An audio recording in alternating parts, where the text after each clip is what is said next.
ನಾವ್ ಹೇಳೋದು ಇದೇ ರಮೇಶ್ ಹುಲಿಯಾ ನಮ್ಮ ಐಕಾನಿಕ್ ಅರ್ಜುನನ ಸಾಯಿಸಿದ್ದು ಇದು ಆನೆ ಮೇಲೆ ಕೂರೋದು ಅಂದ್ರೆ ಏನಂತ ತಿಳ್ಕಂದಾರೆ ಇವ್ರೇನ ಮರ್ಸಿಡೀಸ್ ಬೆಂಚ್ ಕಾರ್ ಒಳಗೆ ಕೂಟಂಗೆ ಅಂತ ತಿಳ್ಕಂದಾರ. ಡಾಕ್ಟ್ರು ವೆಟರ್ನರಿ ಕೆಲಸ ಅಲ್ಲಿ ಜೊತೆಗೆ ಶೂಟರ್ ಆಗಿ ಮತ್ತೆ ಮಾವುತಿನ ಕೆಲಸನೂ ಮಾಡ. Hi friends, welcome back to C U Jagan blogs. Friends, ಇತ್ತೀಚೆಗೆ ಒಂದು ರಾಮನಗರದಲ್ಲಿ ನಡೆದಂಥ ಕಾರ್ಯಾಚರಣೆ ಬಗ್ಗೆ ಒಂದು ವಿಡಿಯೋ ವೈರಲ್ ಆಯಿತು. Joseph sir wildlife conservative ಅಂತ ಒಂದು ವಿಡಿಯೋ ಮಾಡಿದರು. ನೋಡಿ ಅದನ್ನು ನೋಡಿದೆ. ನಾನು ನೋಡಿದಾಗ ಇದಕ್ಕೂ ಮೊದಲು ಸುಮಾರು ವೀಡಿಯೋಗಳು ಡಾಕ್ಟರ್ದಾಗಿರ್ಬೋದು, ಬೇರೆಯವ್ರದ್ದು ವೀಡಿಯೋಗಳು ಆಗಿರ್ಬೋದು. ಇದೇನು ಮೊದಲೇನಲ್ಲ. ವಿಡಿಯೋ ಮಾಡಿದ್ರೆ ಎಲ್ಲರಿಗೆ ಸಮಾಜಕ್ಕೆ ಒಂದು ಒಳ್ಳೆ ಮಾಹಿತಿನೂ ಸಿಗ್ತದೆ, ಪ್ರತಿಯೊಂದು ಇನ್ಫಾರ್ಮೇಷನ್ಗಳು ಸಿಗ್ತದೆ. ಇದ್ರ ಬಗ್ಗೆ ಬರೀ ಡಾಕ್ಟ್ರ್ ಒಬ್ಬರೇ ಮಾಡಿದಲ್ಲ, ವಿದೇಶಗಳಲ್ಲೂ ಮಾಡ್ತಾರೆ. ಹೆಲಿಕಾಪ್ಟ್ರಲ್ಲಿ ಪ್ರಯಾಣಿಸ್ಕೊಂಡು ವೀಡಿಯೋ ಮಾಡ್ತಾರೆ. ನಮ್ಮ ಭಾರತ ದೇಶದ ಬೇರೆ ರಾಜ್ಯಗಳಲ್ಲೂ ವೀಡಿಯೋಗಳು ಮಾಡ್ತಾ ಇರ್ತಾರೆ. ಬನ್ನಿ ಅದರ ಕ್ಲಿಪ್ಪಿಂಗ್ಸ್ ನೋಡಿಕೊಂಡು ಜೋಸೆಫ್ ಸರ್ ಏನು ಮಾತಾಡಿದ್ದಾರೆ, ಹಾಗೆ ವಿಕ್ರಮ್ ಗೌಡ್ರು ಇದ್ರ ಬಗ್ಗೆ ಏನು ಮಾತಾಡಿದ್ದಾರೆ ಅಂತ ತಿಳ್ಕೊಂಡು ಬರೋಣ. ನಮ್ಮಲ್ಲಿ ಬರೀ ವನ್ಯ ಪ್ರಾಣಿಗಳಲ್ಲ, ಸುಮಾರು ಮಾತಾಡೋದಾದರೆ ಸುಮಾರು ಇದೆ. ಈಗ ನಮ್ಮ ಬಿಡದಿಯಲ್ಲಿ ರೈತರು ಕೃಷಿ ಗದ್ದೆಗಳನ್ನೆಲ್ಲ ಕಳ್ಕೊತಿದ್ದಾರೆ. ಅದೇ ರೀತಿ ಮಲೆನಾಡು ಪ್ರದೇಶದಲ್ಲಿ ಬೆಟ್ಟ ಗುಡ್ಡಗಳಲ್ಲಿ ರೆಸಾರ್ಟು ಇಲ್ಲ ಹೊರಗಿನವರು ಬಂದು ಭಾರಿ ದಾಳಿಗಳನ್ನು ಮಾಡ್ತಾಯಿದ್ದಾರೆ. ಅಲ್ಲಿ ಮಾಡಬಾರ್ದಂಥ ಚಟುವಟಿಕೆಗಳನ್ನು ಮಾಡ್ತಾ ಇದ್ದಾರೆ. ಸಾವಿರಾರು ಮರಗಳ ಮಾರಣ ಹೋಮ ಆಗ್ತಿದೆ. ಎಲ್ಲದರ ಬಗ್ಗೆ ಮಾತಾಡಬೇಕು. ಇದು ನನ್ನ ವೈಯಕ್ತಿಕ ಅಭಿಪ್ರಾಯ. ಬನ್ನಿ ಜೋಸೆಫ್ ಸರ್ ಏನು ಮಾತಾಡಿದ್ದಾರೆ, ಅದೇ ರೀತಿ ವಿಕ್ರಮ್ ಗೌಡ್ರು ಏನು ಮಾತಾಡಿದ್ದಾರೆ ಅಂತೇಳಿ ನೋಡ್ಕೊಂಡು ಬರೋಣ. ನಿನ್ನೆ ಕಾರ್ಯಾಚರಣೆ, ಆನೆ ಹಿಡಿಯೋ ಕಾರ್ಯಾಚರಣೆ ಚನ್ನಪಟ್ಟಣ ರಾಮನಗರ ಡಿಸ್ಟ್ರಿಕ್ಟ್ ಒಳಗೆ ಇನ್ನೊಂದು ಘಟನೆ ಆಗಿದೆ. ನಮ್ಮ ವೆಟರ್ನರಿಯನ್ ರಮೇಶ್ ಹುಲಿ ಅವರು ಆನೆ ಹಿಡಿಯಕ್ಕೆ ಹೋಗಿದ್ದಾರೋ ರೀಲ್ಸ್ ವಿಡಿಯೋ ಮಾಡಕ್ಕೆ ಹೋಗಿದ್ದಾರೋ ಗೊತ್ತಾಗ್ತಿಲ್ಲ. ಯಾಕೋ ನಮ್ಮ ಸರ್ಕಾರ ಇದ್ರ ಬಗ್ಗೆ ಭಾಳ ಸೀರಿಯಸ್ ಆಗಿ ತಗೋಬೇಕು. ಆ ಒಂದು ವಿಡಿಯೋನ ಶೇರ್ ಮಾಡ್ತಾ ಇದ್ದೀನಿ. ಅವರೇ ರೀಲ್ಸ್ ಹಾಕಿದ್ದಾರೆ, ಪೋಸ್ಟ್ ಮಾಡಿದ್ದಾರೆ ಸೋಷಿಯಲ್ ಮೀಡಿಯಾ ಒಳಗೆ. ಆನೆ ಓಡ್ತಾ ಇದೆ, ಆನೆಗಳು. ಇವರು ಟ್ರ್ಯಾಂಕ್ಯುಲೈಸ್ ಮಾಡೋದನ್ನ ಅದು ಶೂಟ್ ಮಾಡಿದಾಗ ಬೆನ್ನ ಮೇಲೆ ಹೋಗುತ್ತೆ, ಆನೆ ಬೆನ್ನ ಮೇಲೆ. ಸೊ ನಮ್ಗೆ ಗೊತ್ತಾಗ್ತಿದೆ ಇವ್ರು ಏನು ಮಾಡ್ತಿದ್ದಾರೆ ಅಲ್ಲಿ, ತಮಾಷೆ ಆಗ್ತಿದೆ, ಆನೆಗಳಿಗೆ ತೊಂದರೆ ಆಗ್ತಿದೆ. ಈ 3 ದಿವಸದ ಹಿಂದೆ ಇದೇ ಆನೆಗೆ ಹಿಡಿಯಕ್ಕೆ ಹೋದಾಗ ಇವರು ಟ್ರ್ಯಾಂಕ್ಯುಲೈಸ್ ಮಾಡ್ಬೇಕಾದ್ರೆ 2 ಟ್ರ್ಯಾಂಕ್ಯುಲೈಸರ್ ಮಾಡಿದ್ದಾರೆ. ಆನೆ ಸುಸ್ತಾಗಿ ಬಿದ್ದಿದ ಮೇಲೆ ಎಲ್ಲಿ ಸತ್ತೋಗ್ಬಿಡತ್ತೆ ಅಂದ್ಬಿಟ್ಟು ತಿರ್ಗಾ ಅದಕ್ಕೆ ರಿವೈವ್ ಮಾಡ್ಬಿಟ್ಟು ಅದೇ ಕಾಡೋಗಿ ಬಿಡ್ತಾರೆ. ಸೊ ಈ ಘಟನೆ ಜಾಸ್ತಿ ಆಗ್ತಾನೆ ಇದೆ. ಈ ಥರ ವೆಟರ್ನರಿಯನ್ಸ್ಗೆ ನಮ್ಗೆ ಬೇಕಾಗಿಲ್ಲ. ನಾವು already chief wild life warden Pushkar ಅವ್ರಿಗೆ ಮಾತಾಡಿದ್ವಿ. ಅವ್ರು ಹೇಳಿದಾರೆ ಆಕ್ಷನ್ ತಗೋತೀನಿ ಅಂದ್ಬಿಟ್ಟು. ಆ ಕಾರ್ಯಾಚರಣೆ ಇದಕ್ಕೆ ಹೋದಾಗ ಎಸಲೂರೊಳಗೆ ಕಾಡಾನೆಗೆ ಶೂಟ್ ಮಾಡೋ ಬದಲು ಒಂದು ಕುಮ್ಕಿ ಆನೆ ಹೊಡೆದು, ಕುಮ್ಕಿ ಆನೆ ಬಿದ್ದು ಅರ್ಜುನಗೂ ಕಾಡಾನೆ ಫೈಟ್ ಆಗಿ ಅರ್ಜುನ ಸತ್ತೋಯ್ತು. ಇದೇ ರಮೇಶ್ ಹುಲಿಯಾ ನಮ್ಮ ನಾಗರಹೊಳೆಗೆ ಯಾವುದೋ ಮ್ಯಾನೇಟರ್ ಹಿಡಿಯಕ್ಕೆ ಹೋಗ್ಬಿಟ್ಟು ಬೇರೆ ಯಾವುದೋ ಟೈಗರ್ ಶೂಟ್ ಮಾಡಿ ಅದನ್ನು ಹೊಡೆದ್ರೆ ಅದು ಒಂದು ಟೈಗರ್ ಕೇಜ್ ಒಳಗೆ ಹಾಕಿದಾಗ ಟೈಗರ್ ಎಗಿರಾಡಿ ಅದು ಹಲ್ಲು ಉದುರು ಹೋಗ್ಕೊಂಡು ಕೆನೈನ್ಸ್ ಬಿದ್ದು ಅದನ್ನ ಝೂಗ್ ಕಳಿಸಿದ್ದಾರೆ. ಸೊ ಈ ನಮಸ್ಕಾರ. ಸೋಷಿಯಲ್ ಮೀಡಿಯಾದಲ್ಲಿ ಇತ್ತೀಚಿನ ದಿನಗಳ ಭಾರಿ ಕಾಂಟ್ರವರ್ಸಿ ಆಯ್ತು ಒಂದು ವಿಡಿಯೋದ ವಿಚಾರವಾಗಿ. ಏನ್ ಡಾಕ್ಟರ್ಗಳು ಏನೋ ಒಂದು ವಿಡಿಯೋ ಹಾಕ್ತರು ಅಂತೇಳಿ, ರಮೇಶ್ ಡಾಕ್ಟರ್ ಅಂತೆ ವೈರಲ್ ಆಗಿದೆ. ಯಾರು ಕನ್ಸರ್ವೇಟಿವ್ ಯಾರೋ ಮಾತಾಡಿ ಎಲ್ಲ ಸುಮಾರು ಡಿಸ್ಕಷನ್ ಎಲ್ಲ ಆಯ್ತು. ಇದ್ರ ಬಗ್ಗೆ ನಿಮ್ಮ ಅಭಿಪ್ರಾಯ ಕೇಳೋಣ ಅಂತ ಮಾತಾಡ್ತಿದ್ದೀನಿ. ಕೊಡ್ರೆ,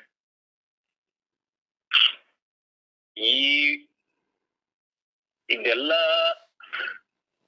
ಇಡೀ ದೇಶದಲ್ಲಿ, ಆಫ್ರಿಕಾ ಖಂಡದಲ್ಲಿ ಆಗ್ಲಿ ಇಲ್ಲ ಇನ್ನು ಏಷ್ಯಾದ ಬೇರೆ ಕಡೆ ಆನೆಗಳು ಇರೋ ಜಾಗದಲ್ಲಿ ಎಲ್ಲ ಕಡೆನೂ ಆನೆಗಳನ್ನ ಟ್ರ್ಯಾಂಕಲೈಸ್ ಮಾಡಿ, ಆನೆಗೆ ಡಾಟ್ ಮಾಡಿ, ಆನೆ ಬಿದ್ದ ಮೇಲೆ ಅದನ್ನ ವಿಡಿಯೋ ಮಾಡೋದು ಅದೆಲ್ಲ ಸರ್ವೇ ಸಾಮಾನ್ಯ, ಇದೇನು ಇಲ್ಲಿ ಹೊತ್ತಲ್ಲ. ಆದ್ರೆ ರಮೇಶ್ ಡಾಕ್ಟ್ರು ಬೇಜಾರು ವಿಚಾರ. ಯಾಕೆಂದ್ರೆ ಅವ್ರು ಏನೇ ಇರ್ಬೋದು, ಅವ್ರ ಬಗ್ಗೆ ಅದು ಇದು ಮಾತಾಡ್ಬೋದು, ಆದ್ರೆ ಒಬ್ಬ ಹಾರ್ಡ್ ವರ್ಕರ್. ಆಮೇಲೆ ಜೊತೆಗೆ ಭಾರಿ ಕಷ್ಟ ಪಡ್ತಾರೆ ಮನುಷ್ಯ, ಜೀವದ ಹಂಗು ಬಿಟ್ಟು ಕೆಲಸ ಮಾಡ್ತಾರೆ. ಈ ಹಿಂದೆ ಕೊಡಗಿನಲ್ಲಿ ಒಂದು ಆನೆ ಹಿಡಿದ್ರು, ಸುಮಾರು 14-15 ಕಿಲೋಮೀಟರ್ ಆನೆನ ಬೆನ್ನೆತ್ತಿ ಹೋಗಿ ಹಿಡಿದ್ರು. ಆ ತರ ಯಾರು ಮಾಡ್ತಾರೆ? ಅದು ಅಲ್ದಲ್ಲ ಅವರೊಬ್ರು ವೆಟರ್ನರಿ ಡಾಕ್ಟರ್. ಅವ್ರೇನು ಶೂಟರ್ ಅಂತ ಏನು ಪ್ರತ್ಯೇಕ ಅವ್ರಿಗೇನ್ ಪ್ರತ್ಯೇಕ ಸಂಬಳ ಏನು ಕೊಡಲ್ಲ. ಅವ್ರಿಗೆ ಒಂದೇ ಸಂಬಳದಲ್ಲಿ 2 ಕೆಲಸ ಮಾಡೋದು ಸರ್ಕಾರಿ. ಈಗ ಸರ್ಕಾರಿ ಅಧಿಕಾರಿಗಳು ಒಂದ್ ಸಂಬಳದಲ್ಲಿ ನೆಟ್ ಕೆಲಸ ಮಾಡಲ್ಲ, ಇವರು ಡಬಲ್ ಕೆಲಸ ಮಾಡ್ತಾರೆ. ಜೊತೆಗೆ ಆನೆನ ರಿಸ್ಕ್ ತಗೊಂಡು ಹೊಡಿತಾರೆ, ಬೆನ್ನೆತ್ತಾರೆ. ಅದರಲ್ಲಿ ಏನಾಗ್ತದೆ, ಅದು ಏನ್ ಮಾಡ್ಬಿಟ್ರಿ ಏನಾಗುತ್ತೆ ಅಂತ ಬೇಕಲ್ಲ. ಅದ್ರಲ್ಲಿ ಏನಾರ ಪ್ರಪಂಚ ಏನೋ ಮುಳುಗುತ್ತಾ? ಎಲ್ಲಾ ಕಡೆ ಎಲ್ಲಾ ದೇಶದಲ್ಲೂ ಇದು ನಾನು ನೋಡ್ತಾನೆ ಇರ್ತೀನಿ. ಆಫ್ರಿಕಾದಲ್ಲೂ ಮಾಡ್ತಾರೆ, ಆಫ್ರಿಕಾದಲ್ಲಿ ಹೆಲಿಕಾಪ್ಟರ್ ಅಲ್ಲಿ ಕುತ್ಕೊಂಡು ಹೊಡೆಯೋದನ್ನ ನಮ್ಗೆ ತೋರಿಸ್ತಾರೆ. ಹೌದು. ಅದರಲ್ಲಿ ಏನಂತ ಇದೆ ಅಂತ, ಯಾಕೆ ಈ ಮೊಸರಲ್ಲಿ ಕಲ್ಲು ಹುಡ್ಕ ಕೆಲಸ ಯಾಕೆ ಮಾಡ್ತಿದಾರ? ಯಾರು ಮಾಡ್ತಾ ಇರೋದು ಇದೆಲ್ಲ? ಯಾರು ಅಧಿಕಾರಿಗಳು ಇಲ್ಲ ಬೇರೆಯವರು? ಬನ್ನಿ, ಅಲ್ಲಿ ಬೆಂಗಳೂರಲ್ಲಿ ಕುತ್ಕೊಂಡು ಯಾಕೆ ಮಾತಾಡ್ತೀರಿ 4 ಗೋಡೆ ಒಳಗೆ? ಬನ್ನಿ, ನಾವು ಹೋಗ್ತೀವಲ್ಲ, ರಮೇಶ್ ಡಾಕ್ಟರ್ ಹಿಂದೆ ಹೋಗ್ತೀವಿ, ಮುಂದೆ ಹೋಗ್ತೀವಿ. ಈ ಹಿಂದೆನೂ ಅಷ್ಟೇ ಸುಮಾರು 25 ವರ್ಷದಿಂದ ನಾವು ವೆಂಕಟೇಶಣ್ಣ, ದೇವಂತ ವೆಂಕಟೇಶಣ್ಣ ಎಲ್ಲ ಆ ಕಾಲದಲ್ಲಿ ಸಿಬ್ಬಂದಿಗಳು ಇರ್ಲಿಲ್ಲ, ಯಾರು ಬರ್ತಿರ್ಲಿಲ್ಲ. 2 ಜನ ಹೋಗಿ ಹೊಡೆದು ಬೀಳಿಸಿ ಬರ್ತಿದ್ವಲ್ಲ. ಎಷ್ಟು ರಿಸ್ಕ್ ಎಷ್ಟು ರಿಸ್ಕ್ ಇದೆ ಅಂತ ಇವ್ರಿಗೆ ಏನಾರು ಗೊತ್ತಾ? ಇವ್ರೇನು ಏನ್ ತಿಳ್ಕಂದಾರೆ? ಏನು ಅಲ್ಲಿ ಎಲ್ಲ ಸಾಕಿದ ಒಂದು ಎಮ್ಮೆನ ಉಂತಿಂತ ಇರ್ತದಲ್ಲ, ಹೋಗಿ ಹೊಡೆಯೋದು ಆ ತರ ಅಂತ ತಿಳ್ಕಂದಾರ ಆನೆ ಹೊಡೆಯೋದು? ಅದ್ರಲ್ಲಿ ಏನು ಅಷ್ಟು ಒಬ್ಬ ನಿಷ್ಠಾವಂತ ಅಧಿಕಾರಿ ಡಬಲ್ ಕೆಲಸ ಮಾಡ್ಕೊಂಡು ಈ ಕಡೆ ಆನೆಗಳದ್ದು ಯೋಗಕ್ಷೇಮನ ನೋಡ್ಕೋಬೇಕು. ಅವ್ರು ಬಹುಶಃ ಅಭಿಮನ್ಯು ಇರೋ ಇದು ಕ್ಯಾಂಪೇನ್ ಉಸ್ತುವಾರಿ ಅಂತ ಕಾಣ್ತದೆ. ಓಕೆ. ಅಂತದ್ನ ಅಲ್ಲಿ ನೋಡ್ಬೇಕು. ಇಲ್ಲಿ ಇದೆಲ್ಲ ಮಾಡೋದಷ್ಟು ಸುಲಭನ? ಮಳೆ, ಗಾಳಿ, ಚಳಿ, ಆನೆ ಮೇಲೆ ಕುತ್ಕೊಂಡು ಹೋದ್ರೆ ಆ 2 ದಿವಸ ಸೊಂಟ ನೋವು, ತೊಡೆ ನೋವು, ತೊಡೆ ಸಂದು ನೋವು, ಅವೆಲ್ಲ ಇವ್ರಿಗೆ ಗೊತ್ತಾ? ಅಷ್ಟೆಲ್ಲ ಮಾಡಿದ ಒಬ್ಬ ನಿಷ್ಠಾವಂತ ಅಧಿಕಾರಿನ ಅವನ ಮನಸ್ಥೈರ್ಯ ಕುಗ್ಗಿಸೋದು, ಇಲ್ಲ ಅವ್ರ ಬಗ್ಗೆ ಅವಹೇಳನ ಮಾಡೋದು, ಇದೆಲ್ಲ ಸರಿಯಲ್ಲ. ಇದು ಯಾಕೆ ಹಿಂಗ ಆಗ್ತಾ ಇದೆ ಅಂತ ನಂಗೆ ಗೊತ್ತಿಲ್ಲ. ಬೇಡ ಬಿಡಿ, ಆನೆ ಹಿಡಿಯೋದೇ ಬೇಡ. ಅವ್ರ ಪಾಡಿಗೆ ಅವರು ಕೆಲಸ ಮಾಡ್ಕೊಂಡಿರ್ತಾರೆ. ಬೇರೆ ಎಲ್ಲ ಇವ್ರು ಇಲ್ವಾ? ಈಗ ವೆಟರ್ನರಿ ಡಾಕ್ಟರ್ಗಳು ಎಲ್ಲರೂ ಇಷ್ಟು ದುಷ್ಕರನಾದ್ರು ಯಾರಿದ್ದಾರೆ? ಹೌದು. ಅವ್ರ ಜೊತೆಗೆ ರಂಜನ್ ಎಲ್ಲ ಅಲ್ಲಿ ಹುಲಿ ಹೊಡೆಯಕ್ ಹೋಗ್ತಾರೆ. ಅವತ್ತೊಂದು ಯಾವ್ದೋ ಒಂದು ಹುಲಿ ಸುಮಾರು 20 ಅಡಿ ಎತ್ತರದಲ್ಲಿ ಹೋಗಿ ಇವ್ರನ್ನ ಹಿಡಿಯಕ್ಕೆ ರಾತ್ರಿ ಎಲ್ಲ ಟ್ರೈ ಮಾಡಿದೆ. ಯಾರು ನಾಳೆ ಹೆಚ್ಚು ಕಡಿಮೆ ಆದ್ರೆ ಏನ್ ಮಾಡ್ತೀನಿ? ಯಾರು ಏನ್ ಡಿಪಾರ್ಟ್ಮೆಂಟ್ ಅವ್ರದ್ದು ನಮಗ್ ಗೊತ್ತಿಲ್ವ? ಸರ್ಕಾರದ ವೆಂಕಟೇಶಣ್ಣನ ಕತೆ ಏನಾಯ್ತು? ರಿಟೈರ್ಡ್ ಆದ್ಮೇಲೆ ಕರ್ಕೊಂಡು ಹೋದ್ರಿ, ಅವ್ರ ಹತ್ರ ದುಡ್ಡು ಅಂದ್ರಿ, ಸತ್ತ ಮೇಲೆ ಎಂತದ ಒಂದಿಷ್ಟು ದುಡ್ಡು ಕೊಟ್ಕೊಂಡು ಅವ್ರ ಮಕ್ಳಿಗೆ ಯಾರಿಗಾರು ಕೆಲ್ಸ ಕೊಟ್ಟಿದ್ದ? ನಾಳೆ ಬೇರೆಯವ್ರು ಹಿಂಗೆ ಆದ ಚಾನ್ಸ್ ಇರ್ತದೆ. ಸುಮ್ನೆ ಏನು ವಿಡಿಯೋ ಮಾಡಿದ್ವಿ ಏನಾಗ್ತದೆ, ಏನ್ ಆಯ್ತು ಅಂತ ಬೇಕಲ್ಲ. ಸರಿ, ನೋಡೋರು ನೋಡ್ಕೊಂಡು ಖುಷಿ ಪಟ್ಕೊಂತಾರೆ. ಸುಮ್ನೆ ಯಾಕೆ ಮನ್ಸೂನ್ ಯಾಕೆ ನೀವು ಟಾರ್ಗೆಟ್ ಮಾಡ್ತಿದ್ದೀರಿ? ಕಾರಣ ಏನು? ಇಲ್ಲ ಬೇರೆ ಏನು ಕಾರಣ ಇಲ್ಲ ಅಂತ ಹೇಳಿ ಆ ಮನ್ಸನ್ನ ಟಾರ್ಗೆಟ್ ಮಾಡ್ತಿದ್ದೀರಾ? ಆಯ್ತು, ಅವ್ರು ಹೊಡೆಯಲ್ಲ. ಅವ್ರನ್ನ ಹೇಳ್ತಾರೆ, ನಾನು ವೆಟರ್ನರಿ ಡಾಕ್ಟರ್, ನಾನು ಹೊಡೆಯಲ್ಲ ಅಂತಾರೆ. ಯಾರಿದ್ದಾರೆ ಈಗ ಹೊಡೆಯೋರು? ರಂಜನ್ ಹತ್ರ ಹೊಡಿಸ್ಬೋದು ನೀವು ಅಷ್ಟೇ. ಬೇರೆ ಯಾರಿದ್ದಾರೆ? ನೀವೇನು ಶೂಟರ್ಸ್ ಏನಾರ ರೆಡಿ ಮಾಡಿರಾ? ವೆಂಕಟೇಶನ ಸತ್ತೋಗಿ ಇಷ್ಟು ವರ್ಷ ಆದ್ರೂ ಒಬ್ಬ ಶೂಟರ್ಸ್ ರೆಡಿ ಮಾಡಿಲ್ಲ. ವೆಟರ್ನರಿ ಡಾಕ್ಟರ್ಗಳನ್ನೆಲ್ಲ ನೀವು ಬಳಸ್ಕೊಂತಿದ್ದೀರಿ. ನಾಳೆ ಅವರು ಹೆಚ್ಚು ಕಡಿಮೆ ಆದ್ರೂ ವೆಂಕಟೇಶಣ್ಣನ ಮನೆಗೆ ಬಂದಂಗೆ ಅವ್ರ ಪರಿಸ್ಥಿತಿನೂ ಆಗ್ತದೆ. ಅಂತ ಕಷ್ಟದಲ್ಲಿ ಅವರು ಕಾಡೊಳಗೆ ನಡ್ಕೊಂಡು ಹೋಗಿ, ಇಲ್ಲ ಅಂತ ರಾಕ್ಷಸ ಆನೆಗಳು ಅಟ್ಟಿಸ್ಕೊಂಡು ಬರೋದೇ ಕಾಡೊಳಗೆ ಯೋಚನೆ ಮಾಡಿದ್ರೆ, ಇಲ್ಲಿ ಮನೇಲಿ ನಾವು ಕೂತಿದ್ರು ಒಂದ್ಸಲಿ ಜಲ್ ಅಂತದೆ ಹೇಗೆ, ಅದು ಅನುಭವಿಸ್ತಾರಿಗೆ ಮಾತ್ರ ಗೊತ್ತು. ಅಲ್ಲಿ ಬೆಂಗಳೂರಲ್ಲಿ AC ರೂಮಲ್ಲಿ ಕುತ್ಕೊಂಡವ್ರಿಗೆ ಏನ್ ಗೊತ್ತು ಇಲ್ಲಿ ಕಷ್ಟ? ಅದೇ ಈಗ ನೀವು ಈಗ ನೋಡಿ, ಟೆಂಪರೇಚರ್ ಜಾಸ್ತಿ ಇದ್ದಾಗ, ಟೆಂಪರೇಚರ್ ಕಡಿಮೆ ಇದ್ದಾಗ, ಡಾಟ್ ಮಾಡಿದಾಗ ಕೆಲವು ಟೈಮು ವರ್ಕ್ ಮಾಡಲ್ಲ. ನೋಡಿ, ಬಾಳೆಹೊನ್ನೂರ್ ಹತ್ರ 2 ಜನನ ಭದ್ರಾ ನದಿ ಆಚೆ ಒಬ್ಬನ್ನ ಈಚೆ ಈ ಕಡೆ ಒಬ್ಬನ್ನ ಸಾಯಿಸ್ತು, ಲೇಡಿ ಒಬ್ಬನ್ನ ಸಾಯಿಸ್ತು. ಒಂದು 12-14 ವರ್ಷದ ಆನೆ. ಅವು ಹೋದ್ಸತಿ ಮಳೆಯಲ್ಲಿ ಹೋಗಿ ಹೊಡೆದಾಗ ಮಳೆ ಸುರಿತಾ ಇತ್ತು, ಈ 3 ಡಾಟ್ ಮಾಡಿರೋ ಆನೆ ಬೀಳಲಿಲ್ಲ. ಯಾಕೆಂದ್ರೆ ಟೆಂಪರೇಚರ್ ಬಾರಿ ಕಡಿಮೆ ಇತ್ತು, ಕೋಲ್ಡ್ ಇತ್ತು, ವೆದರ್ ನೀರ್ ಬೀಳ್ತಾ ಇತ್ತು. ರಾಮನಗರದಲ್ಲಿ ಸುಮಾರು 40 ಡಿಗ್ರಿ ಸೆಲ್ಸಿಯಸ್ ಅಷ್ಟು ಹೀಟ್ ಇತ್ತು. ಆವಾಗ ಇವ್ರು ಕಡಿಮೆ ML ಕೊಟ್ಟಿದ್ರು, ಅದು ವರ್ಕ್ ಮಾಡಿರ್ಬೋದು, ಜಾಸ್ತಿ ಇದಾಗಿರ್ತದೆ. ಇವೆಲ್ಲ ಹವಾಮಾನದ ಇದ್ರ ಮೇಲೆ ಡಿಪೆಂಡ್ ಆಗಿರ್ತದೆ. ಇಂಥವೆಲ್ಲ ಯೋಚನೆ ಮಾಡ್ಬೇಕು. ಒಬ್ಬ ಮನುಷ್ಯನ ಟಾರ್ಗೆಟ್ ಮಾಡಕ್ಕಿಂತ ಮೊದ್ಲು ಆ ಮನುಷ್ಯ ಎಷ್ಟು ರಿಸ್ಕ್ ತಗಂತಾನೆ, ಎಷ್ಟು ಕಷ್ಟ ಪಡ್ತಾನೆ, ಅದೆಲ್ಲ ಇದ್ದದ್ದು ಯಾವತ್ತು. ಮಂಡ್ಯದಲ್ಲಿ ಒಂದು ಕಾರ್ಯಾಚರಣೆ ಆಯ್ತಲ್ಲ, ಹಗ್ಗದಲ್ಲಿ ಇಳಿಯೋದು ನೀರೊಳಗೆ. ಹೌದು, ಅದು ಅದು ಸುಲಭ ಏನಲ್ಲ, ಅದು ಎಲ್ಲರಿಗೂ ಅದು ಆಗಲ್ಲ. ಹೌದು. ಅವತ್ತು ಹೋಗಿ ಅವ್ರು ಅಷ್ಟು ಕಷ್ಟಪಟ್ಟು ಅದ್ ಮಾಡಿರು. ಆಮೇಲೆ ಅರ್ಜುನ ಆನೆ ಸತ್ತೋಗಿದ್ದು ಅದು ಬೇರೆ ವಿಚಾರ. ಅರ್ಜುನನ ಆನೆ ಅವತ್ತು ಅರ್ಜುನ ಕಾಡೊಳಗಾಗಿದ್ದು ಇನ್ನೊಂದು ಬಾರಿ ದೈತ್ಯ ಒಂದು ಮದಗಜ ಇತ್ತು. ಅವತ್ತು ಇವ್ರು ಏನ್ ಮಾಡಿರೋ ಅದಕ್ಕೆ ಫೈರ್ ಮಾಡಕ್ಕೆ ಅಂತ ಇದ್ದಾಗ ಸಡನ್ ಬಂದು ಅದು ಹೊಡೆದ ಕೂಡಲೇ ಅರ್ಜುನ ಒಂದ ಸ್ವಲ್ಪ ಹಿಂದಕ್ಕೆ ಹೋಗಿ ಜೊತೆಗೆ ಅರ್ಜುನ ಶೇಕ್ ಆದಾಗ ಮಿಸ್ಫೈರ್ ಆಯ್ತು. ಮಿಸ್ಫೈರ್ ಆಗೋದು ಇದೆಲ್ಲ ಮಾಮೂಲಿ, ಎಲ್ಲಿ ಎಲ್ಲ ಕಡೆನೂ ಮಿಸ್ಫೈರ್ ಆಗೇ ಆಗ್ತದೆ. ಅದು ಆಕಸ್ಮಿಕ ಘಟನೆ ಅದು. ಆಮೇಲೆ ಸರಿ, ಆಮೇಲೂ ಅರ್ಜುನನ್ನ ಉಳಿಸ್ಕೋಬೋದಿತ್ತಲ್ಲ. ಏನು ಒಬ್ಬ ವೆಟರ್ನರಿ ಆಗ್ತದ, ಯಾಕೆ ಅವನು ಮಾವುತ ಆನೆ ತಿರ್ಸ್ಕೊಂಡ್ ಬರ್ಲಿಲ್ಲ? ಸರಿ, ಅಲ್ಲಿ ಪ್ರಶಾಂತ್ ಆನೆ ಬಿಟ್ಕೂಳೆ ಪ್ರಶಾಂತನ ಏಳ್ಸ್ಕೊಂಡು ಅಲ್ಲಿ ಪಕ್ಕದಲ್ಲಿ ಒಂದು ಪ್ಲಾಂಟರ್ ಮನೆ ಹತ್ರ ಆನೆ ತಗೊಂಡು ಹೋದಾಗ ಇದ್ನ್ಯಾಕೆ ಒಂಟಿ ಬಿಟ್ಟು ಓಡಿ ಬಂದ? ನಾನು ಇದ್ನಲ್ಲ ಅವತ್ ಕಾಡಲ್ಲಿ. ಇವನ ಅಲ್ಲಿ ಇಡೀ ಅಲ್ಲಿ 2-3 ಊರಿಗೆ ಕೇಳಿಸದ್ದು ಜೋರಾಗೆ ಇದು ಅರ್ಜುನ ಕೂಗ್ತಾ ಇದೆ. ಅರ್ಜುನ್ ಹತ್ರ ಒಬ್ರಿಲ್ಲ, ಮಾವುತ ಇಳಿದು ಓಡ್ ಬಂದಾಗಿದೆ. ತಪ್ಪು ಯಾರ್ದು? ತಪ್ಪು ಇವ್ರು ತಾನೆ. ಅದನ್ನು ಇವ್ರ ಲೆಕ್ಕಕ್ಕೆ ಜಮಾ ಮಾಡೋದು ಸರಿನಾ? ಇವ್ರು ವೆಟರ್ನರಿ ಡಾಕ್ಟರ್ ಏನ್ ಮಾಡಕ್ಕಾಗ್ತದೆ?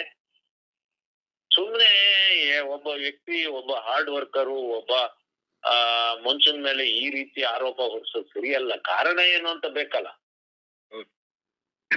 ಹೋಗಿ ಕಾಡಲ್ಲಿ ಕಾಫಿ ತೋಟದಲ್ಲಿ ಆ ಮದ್ದಾನೆಗಳ ಜೊತೆ ಸೆಣಸಾಡೋದು, ಅವ್ರಿಗೆ ಆ ಮನ್ಸಿಗೂ ಹೆಂಡತಿ ಮಕ್ಕಳು ಸಂಸಾರ ಇಲ್ವಾ? ಇವ್ರು ಒಂದು ಆನೆಯ ಹಿಡಿಯಕ್ ಹೋದ್ರು ಅಂದ್ರೆ ಅವ್ರ ಮನೆಯವ್ರ ನೆಮ್ಮದಿಲಿ ಇರ್ತಾರ? ತಂದೆ ತಾಯಿ ಅವರ ಮಿಸ್ಸಸ್ ಎಲ್ಲರೂ ಒಂದು ಆತಂಕದಲ್ಲಿ ಇರ್ತದಾರೆ, ಏನಾಯ್ತು ಅಂತ. ಇವ್ರಿಗೇನಾರ ಅದಾಗ್ತದ?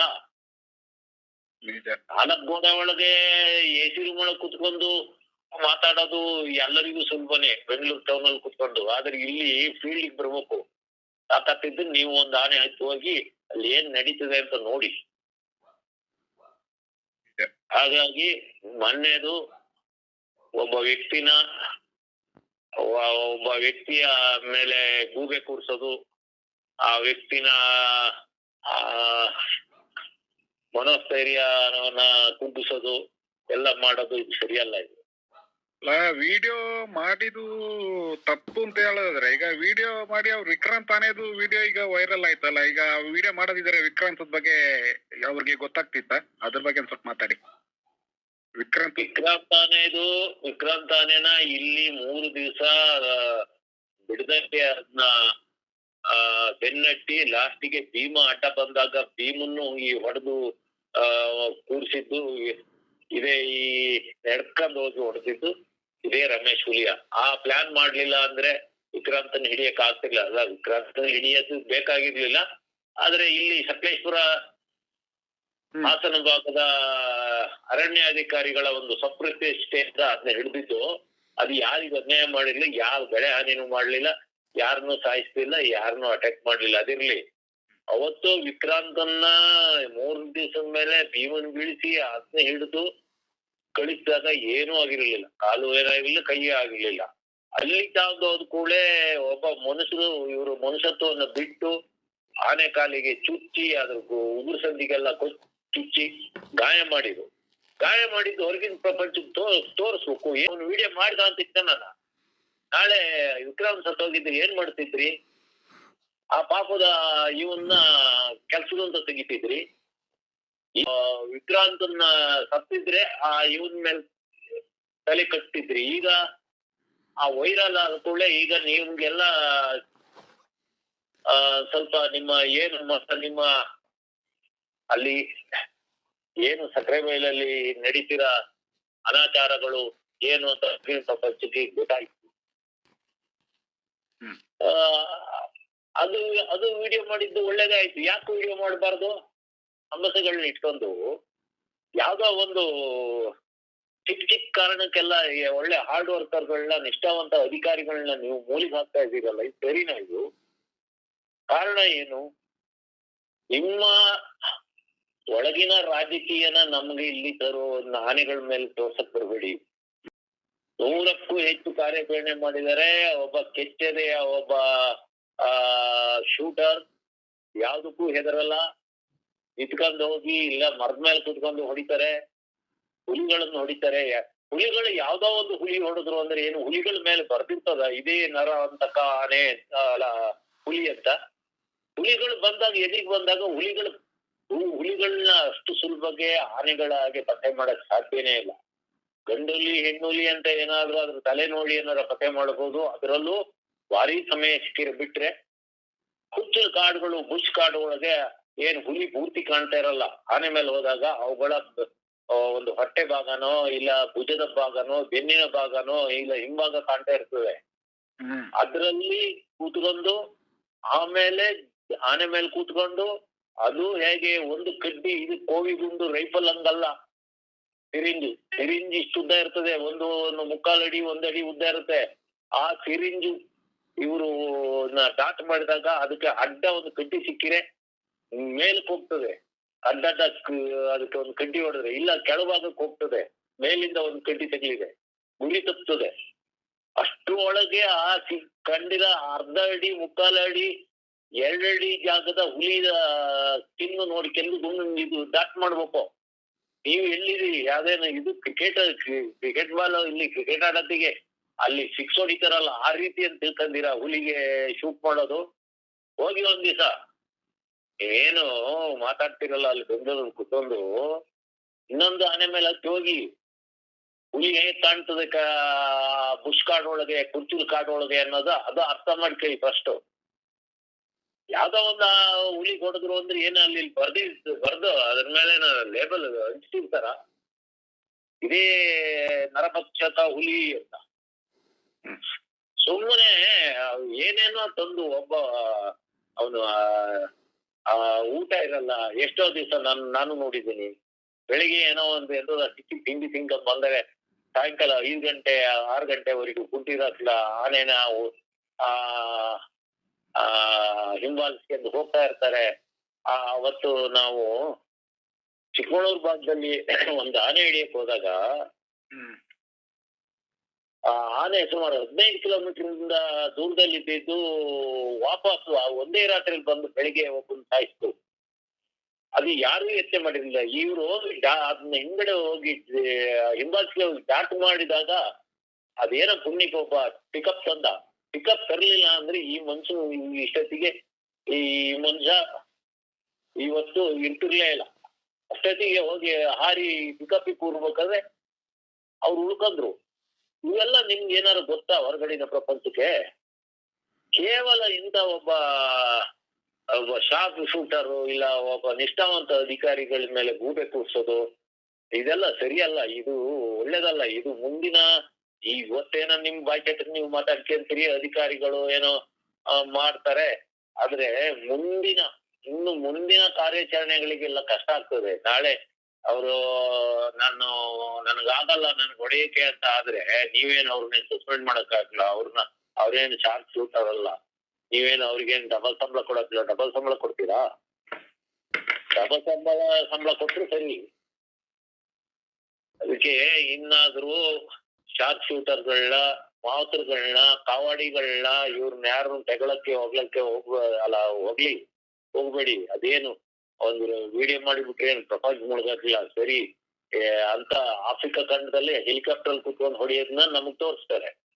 ಇಲ್ಲಿ ಕರ್ನಾಟಕದಲ್ಲಿ ನೆಲದಲ್ಲಿ ನಿಂತ್ಕೊಂಡು ಜೀವದ ಒಂದು ಮಕ್ಕಳು ಮರಿ ಹೆಂಡತಿ ಸಂಸಾರನೆಲ್ಲಾನು ಮರ್ತು ಹೋಗಿ ಹೊಡಿತಾರಲ್ಲ, ಅದೊಂದು ಹೊಡೆದು ಬಿಟ್ಟು ಅಷ್ಟು ರಾಶಿ ಏನಾದ್ರು ದುಡ್ಡು ಹೊಡೆದ್ರ? ಹಣ ಏನು ಹೊಡೆದಿಲ್ಲಲ್ಲ. ಇವ್ರು ಕೇವಲ ಅವ್ರ ಇದು ಯಾರೋ ಹಿಂದ್ಗಡೆಯಿಂದ ಮಾಡಿರ್ತಾನೆ, ಇವ್ರು ಮಾಡಿ ಅಂತ ಏನ್ ಹೇಳಿರ್ತಾರ? ಹಿಂದ್ಗಡೆಯಿಂದ ಒಂದ್ 2 ಜನ ಹುಡುಗರು ಯಾರೋ ಇರ್ತಾರೆ, ಮಾಡ್ತಾರೆ. ಈಗ ಅದೆಲ್ಲ ಮಾಮೂಲಿ ಆಗಿ ಹೋಗಿದೆ. ಅದನ್ನ ತಗೊಂಡು ನೀವು ಒಬ್ಬ ಅಧಿಕಾರಿನ ಒಬ್ಬ ನಿಷ್ಠಾವಂತ ವೆಟರ್ನರಿ ಡಾಕ್ಟರ್ ಜೊತೆಗೆ ಶೂಟರ್ನ ನೀವು ಹೀಗೆ ಕಡೆಗಣಿಸೋದು ಸರಿಯಲ್ಲ. ಇದು ಮುಂದಿನ ದಿನಗಳಲ್ಲಿ ಸ್ವಲ್ಪ ತೊಂದರೆ ಆಗ್ಬಹುದು. ಅದನ್ನೆಲ್ಲ ಇಲ್ಲಿಗೆ ಬಿಟ್ಟಾಕೋದು ಒಳ್ಳೇದು. ಓಕೆ ಗೌಡ. ಯಾಕಂದ್ರೆ ನಾನು ಫೀಲ್ಡ್ ಅಲ್ಲಿ ಇರೋನು. ಇಲ್ಲಿ ಸುಮಾರು ತರದವ್ರು ಇದಾರೆ. ಫೀಲ್ಡ್ ಅಲ್ಲಿ ಆನೆ ಹೊಡೆಯರ ಜೊತೆ ಇರೋರೇ ಬೇರೆ. ಹೊಡಿಯಲ್ಲಿಂದ ಒಂದು 2 ಕಿಲೋಮೀಟರ್ ದೂರದಲ್ಲಿ ಸೇಫ್ಟಿ ಜಾಗದಲ್ಲಿ ಒಂದು ಟೆಂಟ್ ಹಾಕೊಂಡು ಕೊಡೆ ಇಟ್ಕೊಂಡು ಚೇರ್ ಹಾಕೊಂಡು ಡ್ರಿಂಕ್ಸ್ ಕುಟ್ಕೊಂಡು ಇರೋ ಅಧಿಕಾರಿಗಳೇ ಬೇರೆ. ಮತ್ತೆ ಬೆಂಗಳೂರಲ್ಲಿ AC ರೂಮ್ ಅಲ್ಲಿ ಕುತ್ಕೊಂಡು ಅಲ್ಲಿ ಇರೋರೇ ಬೇರೆ ಅಧಿಕಾರಿಗಳು. ಹೀಗೆ ಇದ್ರಲ್ಲೆಲ್ಲ ಸುಮಾರು ತರ ಇದೆ. ಆದ್ರೂ ಮುಂದೆ ಇದಾಗಿದ್ದಾಯ್ತು. ಅವರಿಗೆ ಅವರ ಮನಸ್ಥೈರ್ಯ ಎಲ್ಲ ಹಾಳು ಮಾಡಬೇಡಿ. 100ಕ್ಕೂ ಹೆಚ್ಚು ಆನೆ ಹೊಡೆದಾರೆ. ಒಂದು 25-50 ಹುಲಿ ಹೊಡೆದಿರ್ಬೋದು. ಮುಂದೆ ಅವ್ರಿಗೆ ಕೆಲಸ ಮಾಡಕ್ಕೆ ಇನ್ನೂ ಅನುಕೂಲ ಮಾಡಿಕೊಡಿ ಅಂತ ಹೇಳ್ತಾ ಇದ್ದೀನಿ.